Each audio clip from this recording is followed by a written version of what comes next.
পুরো বিশ্বেই অত্যন্ত জনপ্রিয় একটি খেলা ফুটবল। কিন্তু আমেরিকায় একে বলা হয় সকার। আর সেখানে ফুটবল বলতে মূলত রাগবি খেলাকে বোঝায়।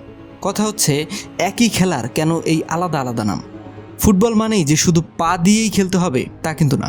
ফুটবলের আদি অর্থ হচ্ছে পায়ে হেঁটে খেলা, কারণ তখনকার মানুষ বেশিরভাগ খেলাই ঘোড়ার পিঠে চড়ে খেলত। তাই পায়ে হেঁটে খেলা বোঝাতেই এর নাম দেওয়া হয়েছিল ফুটবল।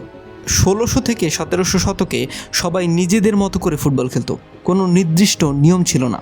কোথাও খেলোয়াড়দের একে অপরকে আঘাত করার সুযোগ ছিল, আবার কোথাও বল হাতে তুলে খেলার নিয়মও ছিল। ইংল্যান্ডের রাগবি নামের একটি শহরে এক স্কুলের বাচ্চারা প্রথম হাতে বল তুলে খেলা শুরু করে।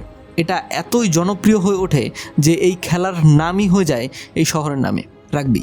এরপর ফুটবল মূলত দুইটি আলাদা শাখায় ভাগ হয়ে যায়। প্রথমত অ্যাসোসিয়েশন ফুটবল, যেটা আমরা পা দিয়ে খেলি আর কি। দ্বিতীয়ত রাগবি ফুটবল, যেখানে বল হাতে নিয়ে দৌড়ানোর নিয়ম আছে। 1863 সালে যখন ফুটবলকে একটি নির্দিষ্ট নিয়ম নীতির অধীনে আনা হয়, তখন থেকেই এর নামের পরিবর্তন শুরু হয়। আমেরিকানরা রাগবি খেলাকেই তাদের নিজস্ব স্টাইলে ফুটবল বলতে শুরু করে। অন্যদিকে আসল ফুটবল অর্থাৎ অ্যাসোসিয়েশনের মাঝের সক অংশটি নিয়ে এর শেষে আর যোগ করে নতুন নাম দেওয়া হয় সকার।